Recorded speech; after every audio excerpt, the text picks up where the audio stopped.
Believers Connect, Message Connect, and in all honesty, supposed to be set up initially as a dating app. Talk to me about that. How did you become an MC? How did that play out, and why you stopped doing that? Because I'm not seeing you doing it anymore. I became an MC by coincidence, really. Give me money for transport or for dry clean. I didn't have many suits. Yeah. You know. So at least give me $4 for me to go to dry clean. Give me $2 for my combi to come and to go back.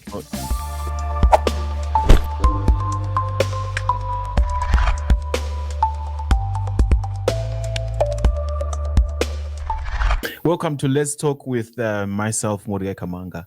And today I've got another interesting guest that I have.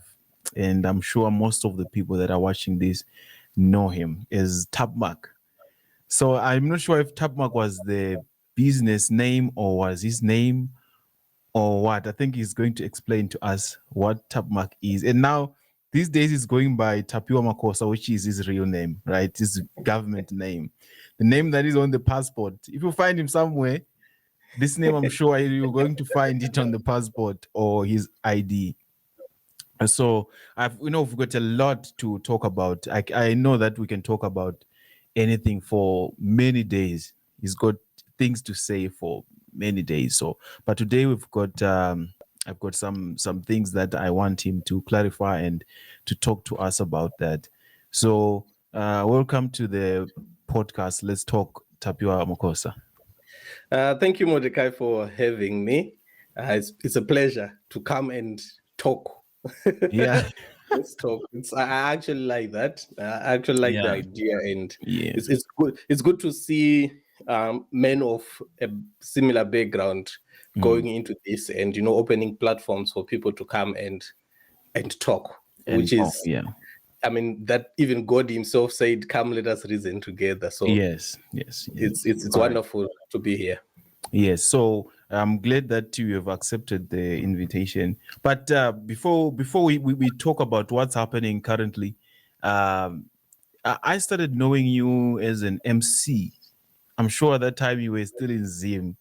I don't know. Talk to me about that. How did you become an MC, and how did that play out, and why you also you stopped doing that? I'm sure you stopped, because I'm not seeing you doing it anymore. Oh my word. You've just taken me back. I became an MC by coincidence, really. Okay, really? Yeah, I became an MC by coincidence because I'm a vocal person. I talk. Yeah. So one thing I appreciate is I learned some of the skills I have in church. Yeah. So it's just the fact that I became an interpreter into song leading, preaching, and because I talk, give me a crowd of people I can talk. And it so happened one day, I think it was at East Tabernacle. Yeah. I'm forgetting who was. I might be mixing the dates. It so happened that there was just an opening and they needed someone to be announcing. So I doubled. I was song leading, and then I just started announcing, and I did it in a way people liked. And from then on, people actually appreciated, to say at least you can do this. I think I also did part MC back home back in Glendale, but it was just by chance of being a song leader, and then they needed someone to do the announcement. I was like, I think it was this brother is now late. I think he was an MC on that wedding, but he just became uncomfortable, sick or something like that, and then I had to step in. The rest is history. Okay, so how long did you do that for? MC? Yeah. I think MC is the shortest. I think I started being seriously, like, to kind of think of MC as a business or as an opportunity. It was a year or 2 years before COVID. So I think from 2018-ish. Yeah, I'm not so sure with the dates, because from 2018 up until I left Zim, that was 2022. So you did it for 4 years. I would say that. Yeah, just off the head, I would say that it could be a bit more, but yeah.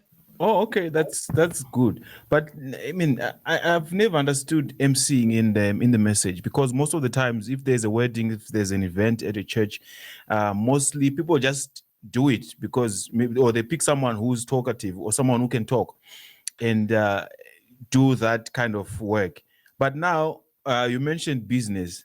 Did you also started doing it as business? And if you're doing it as business, did you do it with the people in the church or outside the church? So I started from church. If we talk MC message in the message community, personally, my peers, my elder brother, my Embe, he is the perfect MC. Okay. So I think, like you actually said, how in the message we do it, we are looking for someone who talks too much, and at least funny. And it so happens that most of the time it's either that person is a preacher already or is a song leader already. So it's someone who is comfortable standing before people. Oh, yeah. Did you get that? So it's someone who's already comfortable standing before people. So I started that. So, but then I realized, finances were not really adding up. Yeah. But then you realize that the time that you're going to take. So what just came into mind was like, at least give me money for transport or for dry clean. I didn't have many suits. Yeah. So at least give me $4 for me to go to dry clean. Give me $2 for my combi to come and to go back. Oh, yeah. But then we also started having those conversations around like, okay, this is provision of a service. Now, when I started, I would be song leader MC. Okay. So that means I'm gonna be standing up for that whole. So in some instances, the whole event. In some instances, I'm going to be song leader, interpreter, MC. So which means the whole event or the whole service. So the whole event, I'm going to be standing up. And then at the end of the day, it's, oh, brother, thank you. God bless you so much. Oh, you're a lovely person. Oh, you made it enjoyable. Is it profitable though? Because one thing why I ask about the business side of it is, I know that if you deal with the people in church, most of them they don't want to pay. They say, God bless you, God will bring blessings on your life, and then they let you go without even paying anything. But when it comes to other people that are not in church, they can freely pay them. It goes back now to the understanding that you had with the individual. So I came to a point when somebody approached me, I would outrightly say, I need something. It's either you're going to give me money for my combi and dry clean, like I said, or I charge. I might charge you $5 or $10 or $30, but I'm putting in your mind that I expect something out of this. All right. So I think it starts from you as the individual that has been approached. Have you stated your value? If you are, so don't go assuming that they are going to pay you when you haven't spoken about being paid, and then you come saying, oh, they don't pay you, they just want you to do the work. But when they approached you, you were quiet. You're like, okay, if you're taking it as a business, don't assume. Yes, you must write. So the conversations we started having was, everyone then that would approach me, I would straight away tell them, I'm expecting a payment from you. Yeah. And so if we are working together, I'm not just saying, oh, okay, I'll be an MC and then I'll appear on that day. No, I'm now part and parcel of how you're planning your wedding, because I believe that the MC is the hidden face of a wedding, in as much as he is the front of the wedding. He can cue the wedding, yes, or he can make it lively. Yeah. So if I'm going to be, your wedding is going to be edited, the voiceover is probably going to be my voice. Yes. Yeah. So it's a voice you want to be heard by your children's, your grandkids. So you're expecting the best performance from me. If it is a performance, then why not? If that's how serious the issue is. Yeah. Because the bed decor, people who are there might see it, but on video it might not come out as bed decor. But if I have a crooked voice and I'm not doing anything, I'll give the video editors a lot of job of editing, putting, like background music to cut. If I'm happy, if I'm not happy about that. So that then becomes the approach. Oh wow, that's wonderful. It's something that I've really never had. I was surprised that time when I saw you. Like, there's actually MCs in the message. You know what I mean? So that's what that was then becoming the push. You know, speaking from my experience, like I said, I can clearly say here openly to say I would try my best to copy as much as I can from Victor Maembe because he's naturally talented. Oh, wow. Vicky for me is naturally talented. You know? I've never seen him. How he commands, the way he does in preaching or in song leading, that he is in his natural game. You know. Wow. So if then the way I would song lead is just that the context now is a wedding. You know, but then I realized where I think in terms of in the message, you are kind of safe because we are not introducing a lot of activities. We then started, doing we can as well do the shoe game. You know, we started. Let's have ideas about what you want your wedding. It shouldn't just be about speech. You know, the Zimbabwean idea of like where there's people, there's gonna be speeches. There's gonna be speech. It shouldn't just be speech. What else can we borrow? And then I had to start researching, start finding ideas. I was invited, and I actually had a few. It was not many. A few.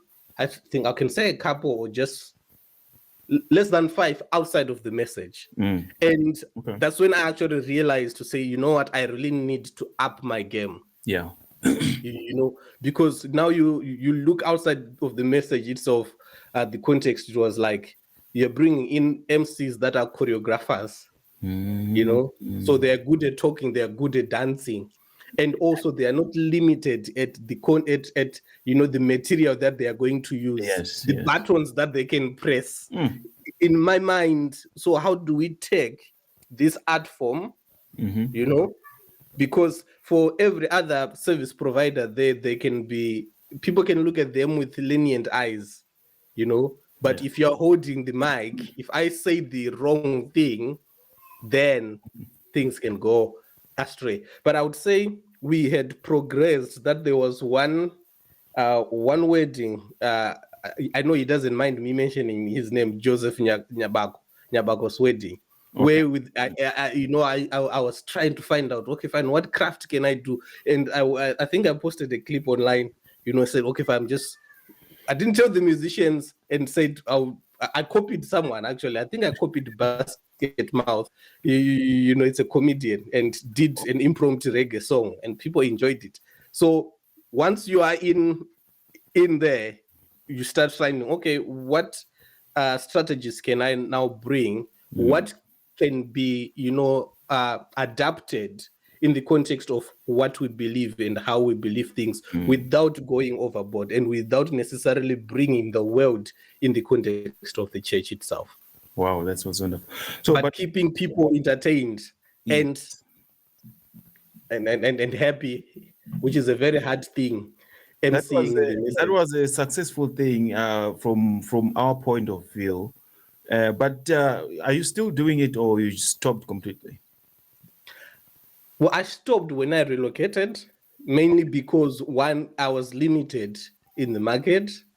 My skills also, I was limited on the skill set.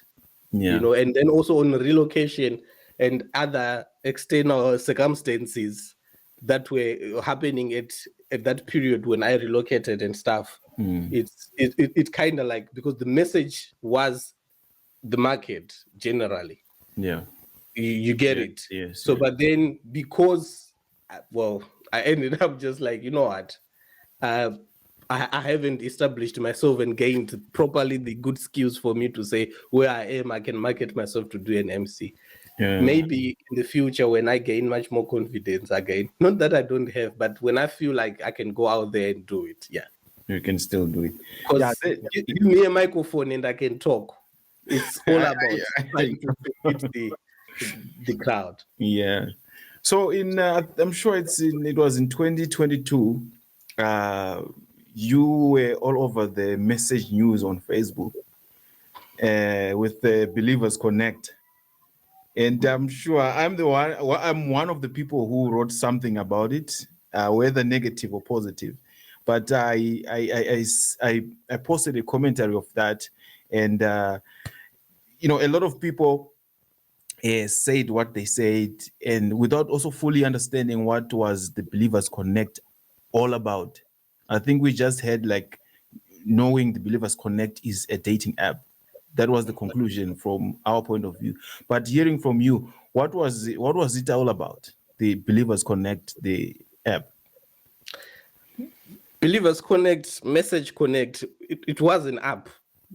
And in all honesty, supposed to be set up initially as a dating app. Okay.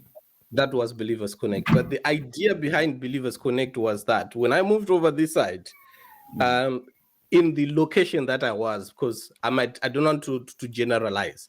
In the location that I was, and in most, should I say churches, you'd find maybe that there are a few more sisters than brothers. Yeah. And there's age gaps. And so in my running mind, me and Nyasha, and we're having conversations, and we're like, there's this thing that we see in our churches, that we have got more sisters, especially this side, western side, and less brothers, or even different people want to get married. They are always being told, you need to get married to the believer, but they don't know where the believer is. Okay. Yeah. But then also at the back of my mind is like, but people are also in each other's DMs already. Okay. Because we celebrate weddings of people because pastors will say, oh, these children have prayed, but at the surface, they don't even know where they started. Yeah.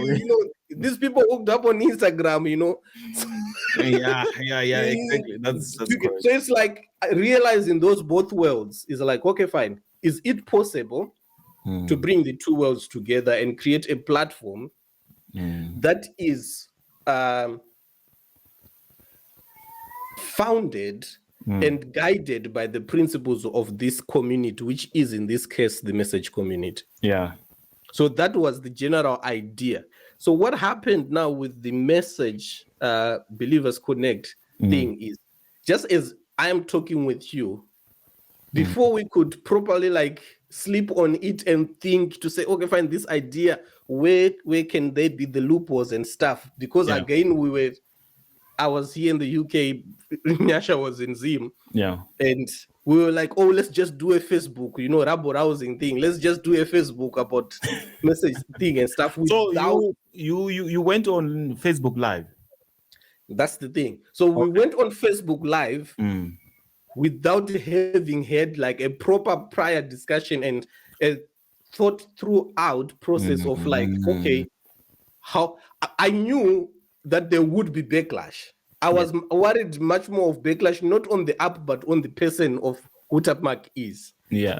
Given the circumstances of that time. That's what I was worried, and I wasn't really surprised that it came that way. But how did you take it? I was kind of prepared for it. Okay, so I was kind of prepared for it. Some of it I was able to block it. Okay. I'm a human being. There are certain things that obviously gets to you. What gets to me more is what could get to me is to people who I knew had access to me directly, and then they go out there and say things, and I'm like, but dude, I was counseling you on this certain issue. I'm a human being. I'm like, but I was counseling you yesterday, and here you're posting this thing. You have my WhatsApp. You don't want to ask me on my WhatsApp or call me. So those are the things that get to you more than the other things that, I was used to being in a sport, so to say. Yeah. Because I think prior to that, I had posted around the issue of a pastor who was beating his wife, and it had trended in Zambia or something. I remember that. You see, so being on people's, not that I enjoyed, but bringing out such issues wasn't really an issue.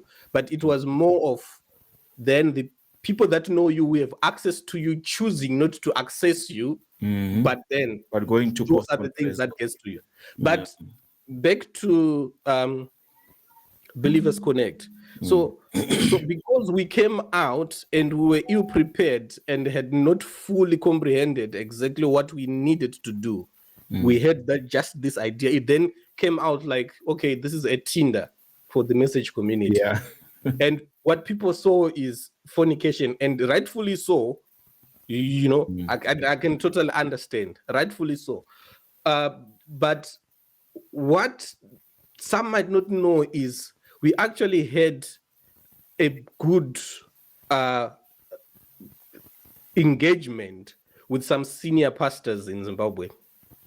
Okay, but do you mind saying their names if possible? No, you don't have to. And I wouldn't want to mention their names. Okay, but okay. I'm saying in a good engagement with some. I'm not saying all. So okay, let me just interject. You had a good conversation with some pastors. With other pastors, did you have a good conversation? What kind of conversation did you have with other pastors? I'll speak of both. Yeah, okay. I had good conversations with pastors that reached out and wanted to really understand the idea, So when it was burning on Facebook, I had some notable ministers reach out wanting to understand, to say, okay, fine, tell us about this thing, So and then I explained to them. These pastors are in Zim. Yes, Zim. Because remember, the page Tapmark was mainly Zim, so this is mainly Zim people, And I just moved. I think 2 months I think it was in October or something like November. Oh, okay. I was barely a few months in the UK, so you were still smelling Zimbabwe. I'm still Zimbabwean, I've just changed location, so. And I would explain to them, you have got children that are moving overseas. You've got cases that you have dealt with children after they have moved, they end up in the world. What we want to create is a platform where you, in your church, we say, give us the names of those that you think or those that you know are admirable, that want. You submit, we give you oversight. Now they've got access, to these different people that are there. And we are building. The idea was like we are building on knowing that the people that are going to be on this platform, at least we believe that at the best they can understand what and who is Malachi 4, what and who is Revelation 10:7. At least they know that they can understand that.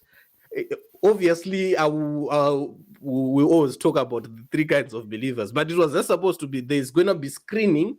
And there are people who are supposed to tell us who they are pastor. By the time they come on that platform, they are actually telling themselves, I'm here to look for a wife. Sister or wife, yeah. A wife, or I'm looking for a brother. Yeah. Or a husband. And you are aware that your child is on the app, on that platform. So this is the idea, but obviously putting it into reality. I was the talking one, but you are the IT guy, now putting in those things so people could get the idea to say, no, I remember I had this pastor in his voice was like, Taps, you know what you're saying, we actually need that. Are you not giving away? I actually did it deliberately so that people can pick it up. As long as you don't say the name, it's fine. Because they were like, and he was like, you know what, young man, what you are saying, I get you, and I think we really need that, but it's only people and stuff. I'll give it there. So and we also, I'm talking senior people here, and I'm not so sure if I still have got the chance. It came to a point where they actually gave input, because now what they were worried is how do we keep guard of all of this? And I will mention one pastor's name, not because he supported or did not support, but he said something that stood with me and I agreed with him. I'll mention Pastor Tinashe Mahere. I'll mention Pastor Tinashe Mahere.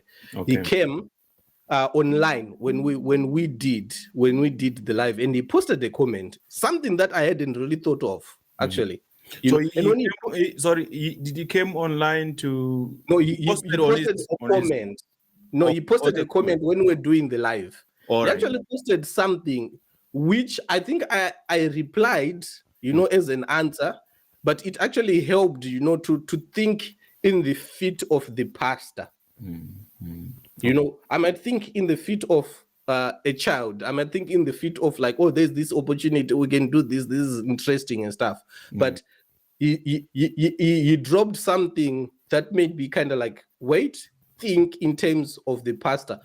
They are already dealing with certain issues already on themselves. So he kind of like paused, like, what do you think? Can this thing do more gain or do more harm? If it so happens, So what does that do then when you get such constructive feedback? Is it makes you reflect? Yeah. Right? It makes you reflect in the sense of like, okay, at the end of it all, what are we achieving? What are we not achieving? And also then if we want to go ahead, if we want to achieve it, what are the measures that we want to put across? That's when we spoke of like, okay, fine, we are dealing with churches. If they want to enroll, they know the children that are there. They know, and we are dealing with people who are actually aware that in their churches they've got issues, like the sisters that are there and the brothers that are there, it's either they're 2 generations apart. It's either the sisters are older, the brothers are younger. If you have that case, of which that's kind of like was the most of the cases here, you have young boys and mature ladies. So you want to link these mature ladies with mature brothers elsewhere. Yeah. So I need to also throw in something. Was it exclusively for Zimbabweans or for everyone in the message? Eventually, it was supposed to be for everyone. Okay, but the idea was starting off as. But the idea was started by Tapiwa as Zimbabwean and Nyasha as Zimbabwean, and they posted it on a strongly Zimbabwean. Okay. Platform. And obviously Zimbabweans were going to join first. Exactly. And those are the people you kind of know. And so the thing that actually happened is after we heard that noise and ruckus and everything else, we actually started having contacts from the DRC. Really? The French world. And guess what? They are much more than Zimbabwe. Yes. Because you're talking about churches that have got 10,000 people. 10,000 people, yes. So you see how then big this was to grow. So did you get also any support from these pastors you spoke about, or they all? Yes, the support they gave was bring us a prototype. Okay. For now to have like proper discussion how you want to work it. We've heard your idea. Bring us a prototype. So it was like me and my team now when we were trying to work around the prototype, what can we produce, and everything else. So obviously you're starting at the base level. You're trying to introduce to say, okay, fine. Who else? What else? What other measures can we introduce? Now that's more of the financial side. Okay. All right. That's now much more of the financial side, because you tell a programmer, you tell a coder, you tell whoever to say, okay, fine, I want this application to kind of look like A, B, C, D and stuff. I was a student at that point, and the monies that were needed. Yeah, obviously. Not that there were too many, but I just didn't have it. We didn't have it. And it kind of like. So which means you didn't do the prototype. Yeah, we didn't do much of the prototype. We didn't do the prototype, and now also you're talking of the constant build up barrages and everything else. Sometimes you should be able to look and say, you know what, I think that was a crazy good idea, but is it worth it? Yeah. So obviously there were people who were against it. Did any one of them reach out to you and trying to understand the idea, to those that were against it? Because you said these pastors, most of them, they wanted at least an example of the app, of the platform. You see, I think of the pastors that were against me, it's one person who came directly into my WhatsApp inbox and said, "Taps, whatever you are doing is of the devil." I respect him for that. Yeah. Okay. Because he came to me, I said, "Whatever you are doing, it's it's of the devil, it's not of God. Did he try to understand the no, he didn't try. Well, he had tried in another platform, but then his conclusion was it is of the devil. But I appreciated that he came to me. The others, so I can tell you, I was invited to address ministers in a ministers group. So the invitation was actually sent like in the morning. Oh, Taps, we're going to have this. We want you to come in, and you want you to come and explain your idea. And I think it was young ministers group. Well, because now I've said young ministers group, and so the young ministers group. There were young ministers. The now middle-aged young ministers group, and so they had discussions in that group, and they blasted me in that group. I was sent did you get a chance to? I know. So after I was getting invited, then a message was sent to say, "Oh, Taps, no, people have decided not to send you." They said, no worries, no need about it. All right. And then some of them then sent me screenshots. And again, what else, like I've been saying, is the people who have got access to you. Oh, yeah. But still can't reach out. But still can't reach out to you. At least it's as a human being, it's like me and you we were spoken, and then you hear me saying something else.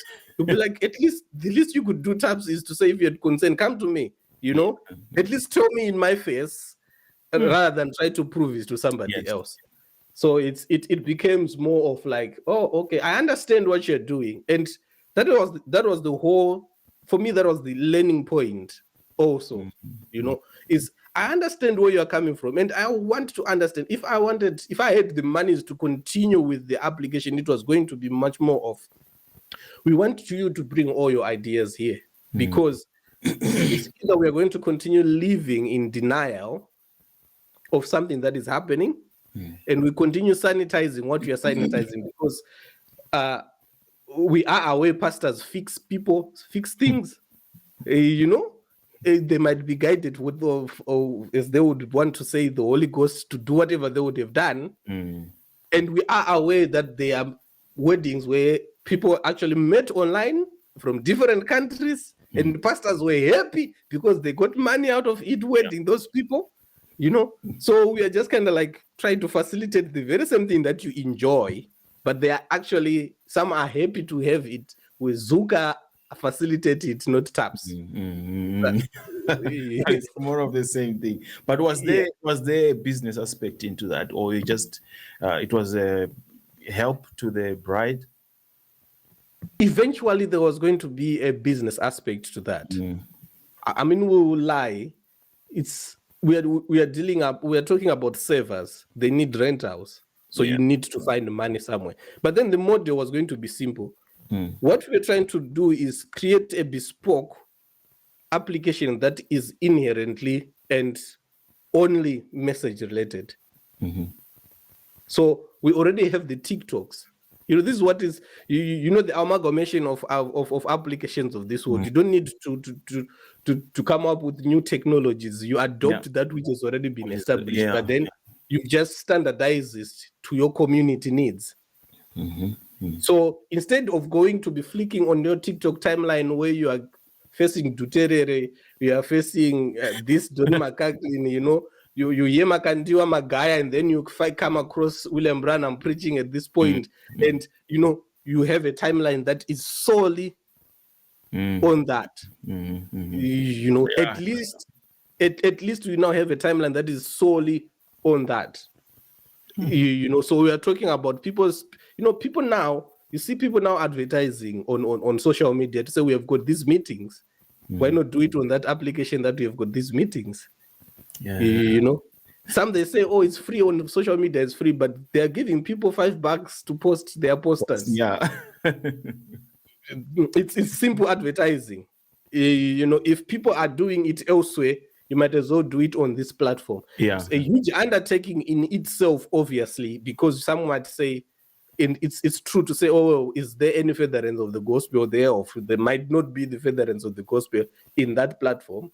But the honest truth is, if you post a poster about your church meetings, it's another believer who's going to see it, not someone outside there who does. It's a few people outside who probably see it, and even probably if they've been saturated. They wouldn't want to come. Yeah, so it's still the same crowd, But this one is curated for you. For that, exactly. Yeah. So, but this is my limited understanding, because I wasn't leading the business aspect of it. I was much more of the much more of the marketing and the face of the application and everything else. But that was the kind of idea to say, okay, fine, we have got music. You see, Sister Hannah launched an album. That could be a platform of because we've got Deezer, those streaming applications that come in. So why not have a streaming application on that app? So it can start. The idea was start as a dating. It was more than just a dating app. That's where we wanted going to be more than that. Yeah, that's where we wanted to move to, because the dating would at least bring the young people. And sorry to say this on air, it's the same model is happening elsewhere. What happens is you have got young people come. When the young people come, and in all honesty, the elderly will come, because the parents want to know what's happening on the platform where the children are. So Voice of God does it. You've got young foundations. You send your children to young foundations. Now you are interested in what young foundations is about, and you as an elder, you are interested in that. So you're getting captured. So where your kid is going, you have got interest in it. Nice. So it could continue building on something like that. So those are just simple business practices. And I hope someone out there who's listening to me talk about this, take your time to think about them. You might actually have a case. Someone might say you wanted to develop that app because you were single at that time. You wanted to get some girls. Given, I can take that. Yeah, I can take that because I wasn't married at the time. I can take that. So you're going to join that and find a girl there. Probably going to be the first person to marry out of that and lead by example. Exactly. It could have been, but for me, it wasn't really a case of not of not having seen girls around. I've been privileged to be friends and close acquaintance with blessed sisters. Yeah, it was just circumstances and time and chance we just said and happened at that time. Since what stopped you was finances, given a chance today and having that kind of money you wanted that time, would you continue on with the program? I would look for people who are fully invested. I can probably give them ideas on how to, because I had to then research, do we have other community-based applications that are existent outside of our main applications? So I'll give you an example. SDA, they've got an SDA application. When you get it's for what? Is it for a dating app, or is it? It's a dating application for Seventh-day Adventist. Okay. And so when you go there, it asks you questions about LNG White, what you believe about LNG White, how do you believe about this? So, because I had to go there, because I'm like, okay, we're creating this Christian dating app. What are the existing Christian dating app? I think the Church of the Latter-day Saints have got an application again. I didn't get to that one. I knew that they had one. And I went to this because, in all honesty, in my own opinion, these churches have got the same kind of like functioning structure as the message itself. Because you've got... Yeah, but they'll still say that you are copying after the world. But we are already in that world, isn't it? But copying after them. We can live. Yes, I'm copying after them. I'm copying after them, honestly. I was going to copy after them because what they've established is a platform where they at least bring a lot of people with the same kind of beliefs in a protected, I'll put protected in quotes because I don't know how far protected then their platforms are, in a I would say protected, because I was able to go on some of those applications because I had basic knowledge of SDA. I went in to spy on them. While you are on that, you are saying that you managed to sign up on that app, Seventh Day app. So someone with the basic knowledge of the message, also on Believers Connect, they would also come and sign up and manage to get in and get sisters. Yes. So I noticed that. So that's when I introduced that assessment period where we say, Mode, give us the name of your pastor and where you fellowship. Or it's Pastor. We'll be like, it's okay. We're going to call Pastor. We were committed to that extent to say, okay, fine, how do we guard against this loophole where if someone have got just that basic knowledge of who William Branham is, who is Malachi 4, who is Revelation 10:7, and they just are there about say, give us the pastor's name, give us their number. So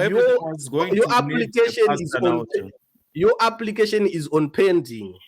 Pastor, the pastor confirmed. Pastor, we've got your sheep, Mordecai Kamanga here. The kind of thinking of, okay, what are the stopgap measures that we can bring in? How can we at least safeguard against this? Because I saw the loophole when I managed to get in. They just because it's easy to Google to say, who is the pastor of Benoni Tebenego, or is Pastor Tinashe Mahere, right? And then you say, my pastor is. I go to Benoni, my pastor is Pastor Tinashe Mahere, and then we say we accept it. But then to guard against that is we contact the pastor. People are very clever, very smart out there.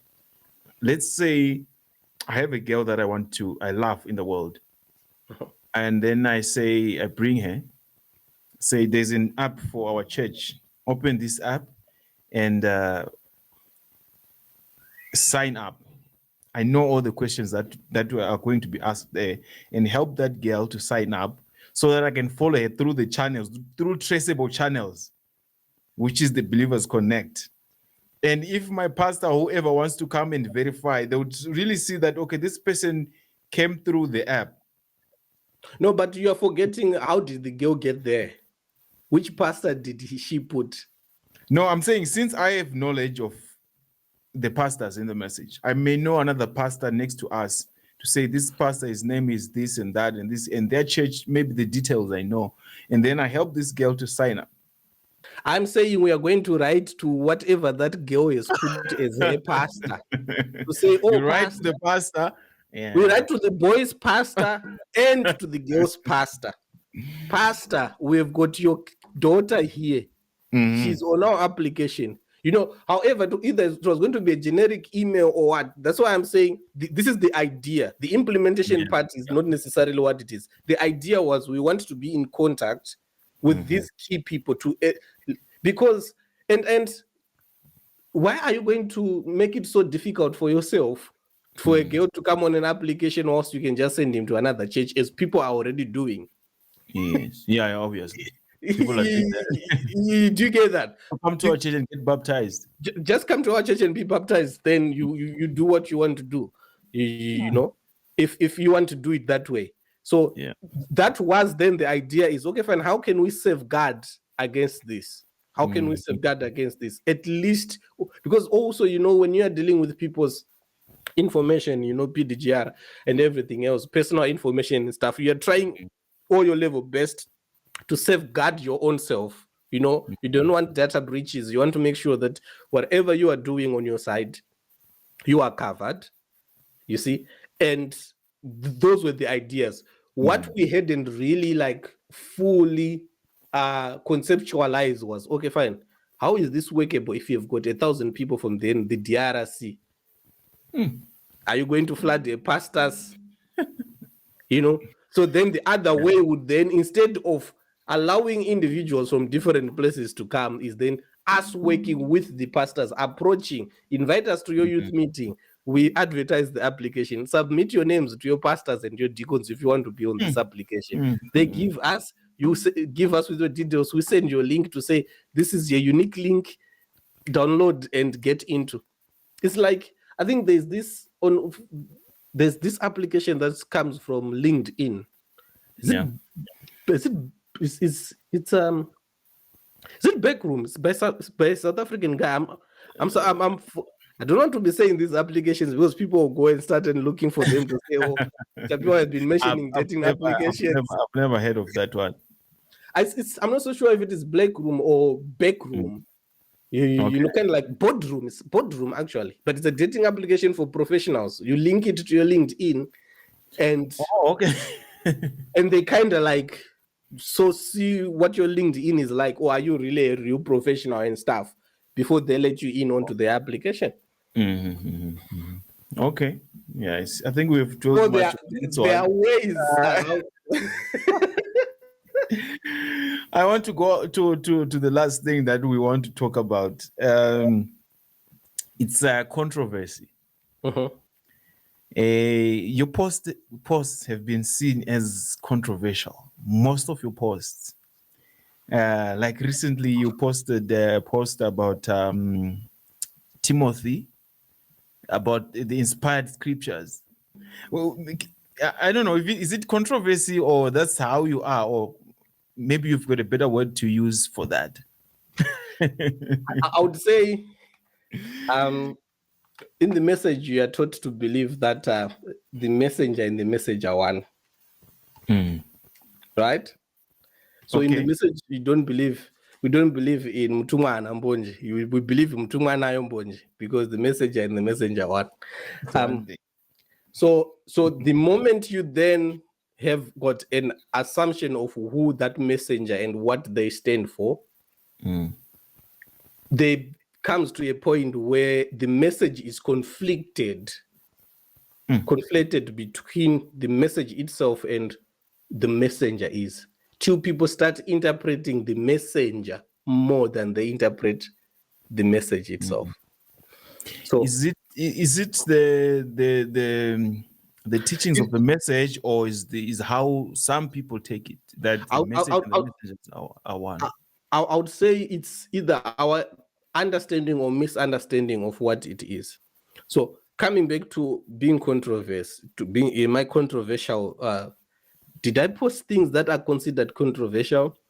They are considered controversial maybe because there are no discussed issues, not that the issues themselves are controversial. It's just things that you are supposed either to know and not question, or if you want to question, at least don't do it on Facebook. You know, and it speaks of sometimes when you are in a community, I'm going to say something here. So sometimes when you're a community, which at times discourages critical thinking, you will find that the moment you ask questions that invite people to at least at the basest of levels to critically think, the people enter into a flight or a defense mode without necessarily reading or trying to appeal to what they are being invited to do. Yeah, but what do you think is the problem there? Because you are not the first one, or you are not the only one that that posts such posts and people don't understand. Why is that people don't want questions or posts that invite talking deep or sitting down and let's discuss about this issue?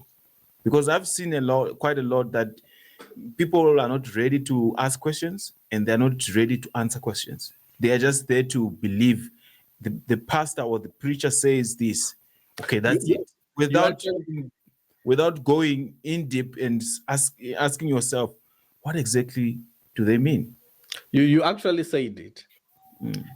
You actually said it in your question. Okay. They're just there to believe. And if you look, when people go to school, or if you look anywhere else, when you remove your religious glasses, when something is told you repetitively, sometimes it is considered brainwashing. So if, let's say, I've lived 33 years, I'm 33 now. 33 years of my life, the first things that come to my mind, I grew up being taught is only believe. Only believe is the negative to always ask or sometimes ask. So once you start asking questions, you don't believe. You see, because you are supposed to believe. Only believe. Not just to believe, to only believe. Nothing else. It's not saying believe and leave you like and question sometimes. No, it's saying no, only believe. And so I think maybe then that's when people that's where we miss each other now with some people, because only believe, from what I believe is things of God. When God says something, you have to believe it, because for our parents, we were born in the message, but for our parents to believe that message, I'm sure they had time with people that testified to them to say, okay, you are saying this is a prophet, explain and make me understand why this man is a prophet, or why Jesus Christ is the Son of God, the Godhead, the serpent seed, right? Those are the fundamental things that they wanted to know. For them to now believe the message, they believed, but it was explained to them. They asked questions. But my question is now, when people are in the message, especially to those that are born in the message, they do not want to ask questions. And if you see that, it's most of us who were born in the message that have a problem, because you grew up with this thing. You grew up seeing the pillar of fire on the wall. You grew up being told that the prophet was born in a log cabin, and this and that happened. It's stories we were told, right? But we never get a chance to sit down with those that read, or even for us ourselves, we don't want to read because we think that we know this because our parents told us this, right? But our parents, when they were coming into the message, somebody testified to them, they argued, they spoke to these people until they believed. They said, oh, this is the message. So why is it today that people don't want to ask questions if there is some way to ask questions? Let me say this. I want to say something because you've said a lot, but I want to go back to my statement when I spoke about only belief, and you summed it up very well. When I'm saying, you people who are listening, I want you to quote me right, because I don't want people to go to clip this out and say Tapiwa was attacking only belief. He's attacking the song of the prophet. No. I'm talking from exactly what you explained, to say, when you are taught, there are things that you are taught until they become your subconscious. All right. And what you said of our parents, I agree to an extent to what you are saying, but I believe conversion of people still happens differently in different circumstances. What brought people to the message? Yes, some it was being convinced about William Branham being the prophet fulfilling a Revelation 10:7, Malachi 4. To some, it was a matter that they were sick and they were prayed for, and then they came to church. Then they started learning about what, and when they had questions that they didn't understand, we would make sure we sing only believe. And now, because everyone there is communally believing or appearing to be believing, the environment itself then does not encourage you to raise questions, because the moment you seemingly have got questions, at times it discourages one to seemingly look as if that they are not believing. Do you get that? Yeah. So it's should I say it's mob mentality, but I don't want to generalize, because I don't want to disrespect great people that are in the message, and everything else. But I'm saying because what it needs, Mordecai, is sometimes you need to take a step back, all right, and think in terms of why then do we seemingly by nature, us as kids grew up, bring them in, we grew up in the message and everything else. Why then do we at times find ourselves trying to juggle two different worlds, the expected world, and just the general world that is lived, because we are lived. Sometimes if you do not have Jesus Christ in your heart and God hasn't really dealt with you to the cross, it's easy to act the message itself, because the message is outright in what it is and in what it says. And most oftenly, sometimes the question that we ask might not necessarily be the best of questions we should be asked. We ask if you believe if William Branham is Malachi 4, or who do you believe William Branham to be? And so the moment a person to us passes that test of believing William Branham as Malachi 4, we tend not to either go further and have a discussion to understand what their relationship with Jesus Christ is. Because we then say, if they believe William Branham to be Malachi 4, then we are going to give them the tape of William Branham to listen to William Branham, and William Branham is going to sing only believe. Then they're going to only believe. If you don't understand, brother, if you've got questions, only believe. So then this is not the message's fault, is the people's understanding's fault, because it seems like people, those that come into the message in terms of healing and whatever the reason they come into the message without them being testified to, then it's people's fault now, and also the ministers or the people that know the message, because now it's the duty of those that know the message to go and explain what the message is to the people that just converted after getting healing. I believe people do that. What you're saying, even the ministers do that. Actually, it's actually a message tactic of winning people. We go out there, we preach Jesus Christ heals, Jesus Christ saves your soul. Come to Jesus, God will help you. Have your soul come to Jesus. But then when they come to Jesus, we don't introduce more of Jesus. We then say, you know that Jesus sent a prophet? So we fish by the gospel. I don't want to go much more on that area because I'm coming from a different anointing, was preaching around something like that. We preach the gospel to bring people to the message. No, let's say to bring people to Christ. Whereas we should preach the message to bring people to Christ. So now it's two things. I don't. This is why I'm saying I don't want to go to that area. It's a slipper. Why I'm saying this? There is a ministers' round table that happened a couple of years ago, and I was actually shocked, because they were like, our strategy is when we go out. Sorry to say that, when we go out, we preach about Jesus Christ, who he is, and then when people come to church, then we teach them about William Branham. You see, it's notable ministers. I don't know if that round table is still on YouTube, And I was like, but then that's where we get it wrong.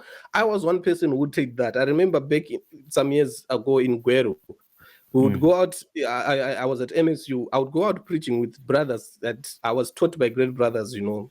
People loved Christ. We would go out preaching Jesus Christ. And I remember one time when we said, let's have a missionary talk, I was the chairman. I was like, let's have a missionary talk. Brothers, we want you for outreach. When we go about the outreach, out there, don't preach the deep things. Don't preach these things that are hidden. Don't much more about this. Let's go and tell them about the goodness of God. When people come here to church, then we tell them about what Malachi 4 is and Revelation 10:7 is. So if that was happening, I'm not sure if that was happening, as you're saying, then this gospel is not about Jesus Christ, because if you are fishing, if you're going on fishing, you put a hook, you put a bait, right, so that you catch a fish, because you are deceiving the fish so that you catch it. So this is exactly what is happening. If you are saying that, yeah, no, that's literally what you are saying. I'm saying, yes. if I'm talking from my experience, so I don't want to say this is what happens everywhere, but like I'm 100% sure of what I've told you of my own experience. So I might have been wrong. I've been leading people astray, and may God help me on that.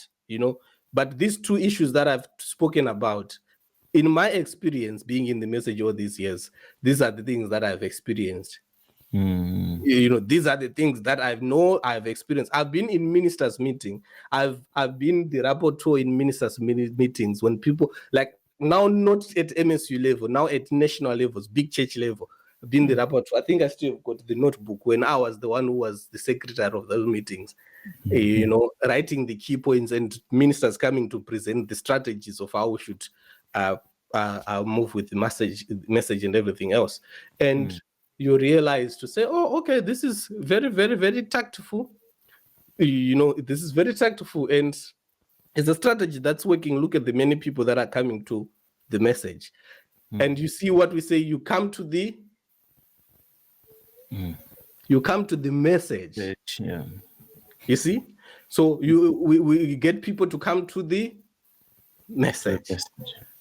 Because that's where we are bringing them. And so and this is sometimes where I feel my personal views then become to say, we, instead of using the hook of miracles, we actually use the gospel as the hook to bring them to whatever a more, let's say, more pronounced version of the gospel.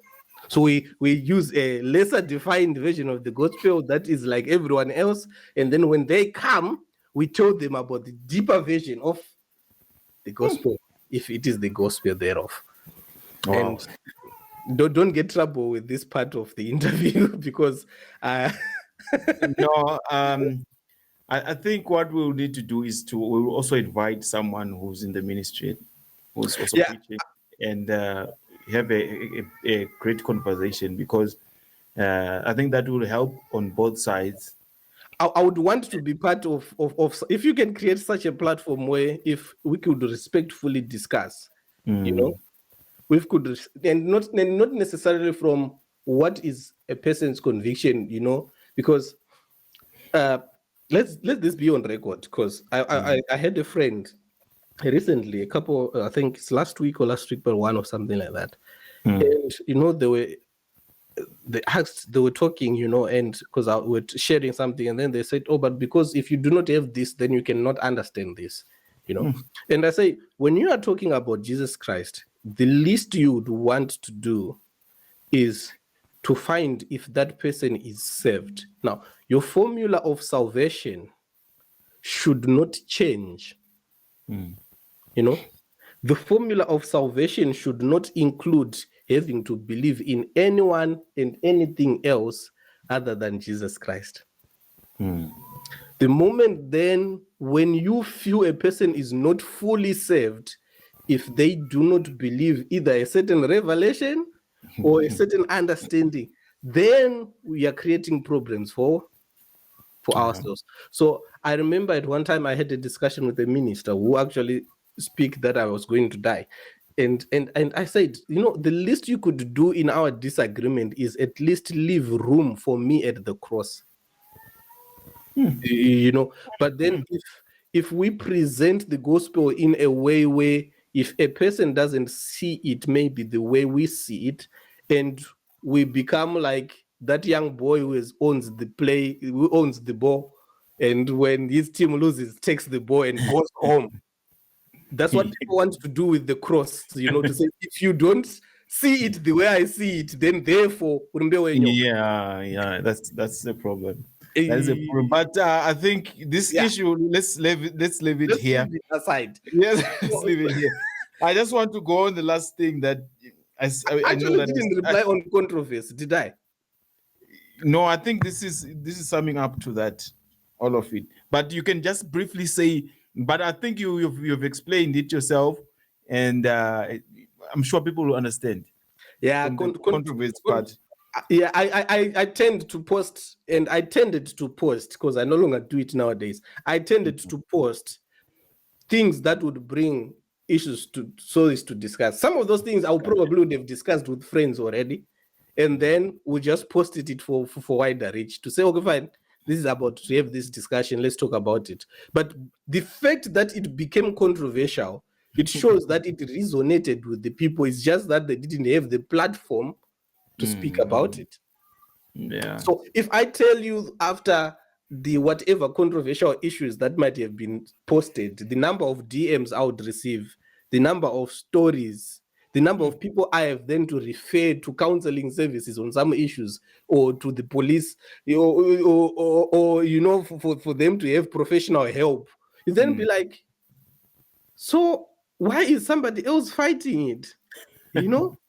When someone is now coming in my DM that, oh, my husband was beating me and he was ministering yesterday, and I'm like, but yeah, that's a story for another day. Thank you very much. Yeah, but let's. I need to also you to say something about. I'm sure this could help one or two people, especially. I'm more on the side of the students and people who want to study and stuff. Some people don't have opportunities to study. There was a program that you did with the UK government. What is chevening program? That was 22, right? 2022. Yeah. Chevening. So chevening is it's a program by the UK government where it's a full board scholarship for a master's program at any university in the United Kingdom. So I think currently it's open. I'm not so sure when this one is going to air, but it usually opens around end of August to the beginning of November, if I'm not mistaken. Okay. So I'm sure by the time we air this, it will still be up. Yeah, hopefully so. Yeah. But I would say it's a very rigorous program. It's based on merit, and it's also it's based on merit and leadership skills. It's based on the impact that you have done and that you are seeking to do. So it's a very competitive program. So is this for any program that you may want to do in the UK for masters? Any master's program that you can. You just need to prove yourself why you are the perfect candidate to receive that funding, why you want to do that program, and what help it will bring, to Zimbabwe or to the country of origin that you are. So it's available. So you apply in country, but it's available to many of, if not all, of the countries of the world.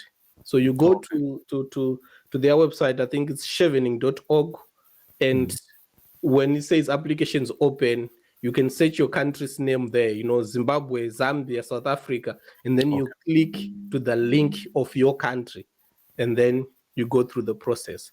So it's a very wonderful opportunity that I got by God's grace in 2022. So I studied Masters in Public Health at the University of Sheffield, 2022 to 2023.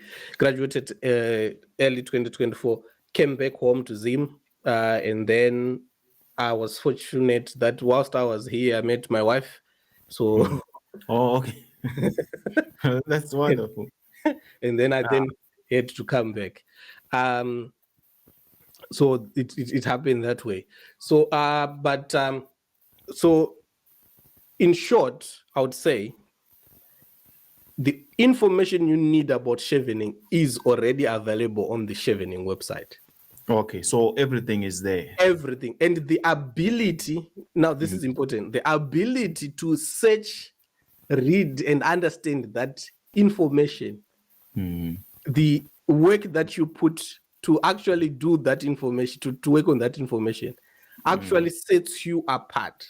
So it's not a scholarship where I can just come here and tell you, oh, do this. It's a podcast series itself. It's like it's a different episode on itself, working through the application process, because you are supposed to write 4 essays in your application process, and you are supposed to have at least 2 years of work experience. But this work experience is any work experience, including your attachment.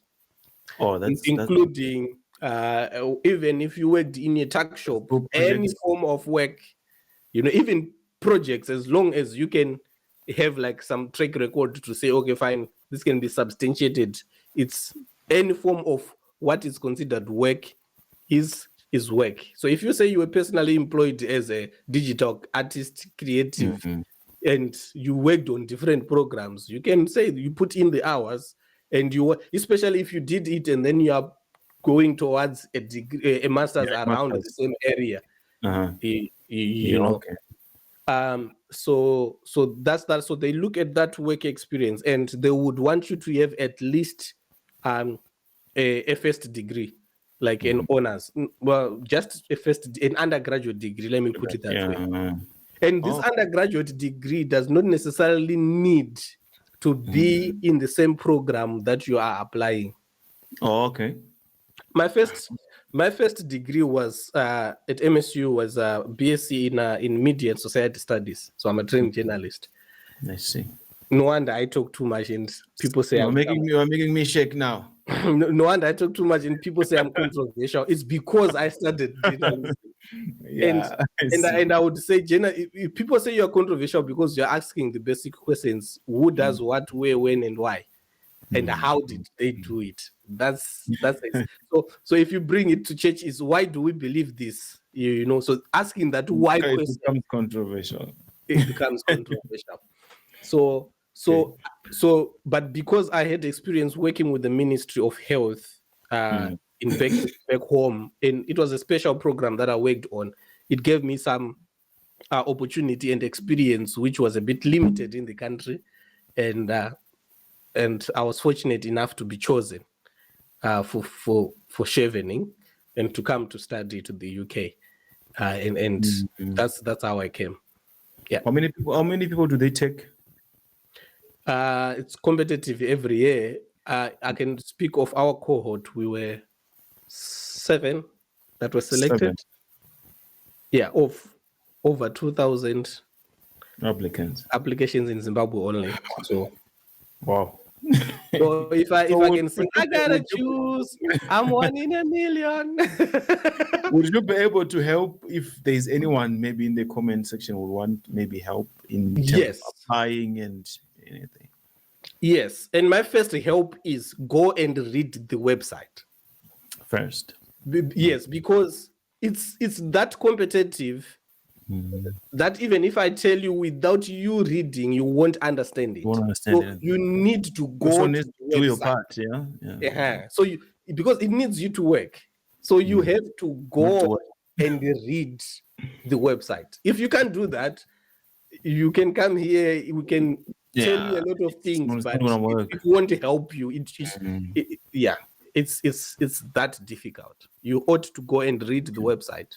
And when you have read the website and you at least understand what you are being expected to have, then you come and then we talk, at least help each other through to say, okay, now you understand, let's craft your story or craft your story in this. But even the way you are supposed to write, they give all of that information on the website. How we are supposed to write, what we are supposed to write, they give everything. You just need to write and pray that God anoints it and grace locates you. Wow, thank you very much for that. Any parting remarks as we close? I would say we are living in troublous times. Yeah. If whatever happens of us, however we want it to happen or not to happen, or believe, make sure you are right with the Lord Jesus Christ. Amen. Amen. That you can be offended by me, by everybody else, but make sure you are right with the Lord Jesus Christ. That is what is going to count. Have you been washed? You know, and when you come to that point where you realize that as individuals, it's never our own ability. It's not what we believe. It's in whom we have accepted and believed, and if He is in us. That is my parting shot. And in whatever disagreement you can ever have with someone, always make sure you leave to them a room at the cross, because there is where we all are equal. Yes, sir. And well, kids, keep in school. Don't do boyfriend and girlfriends.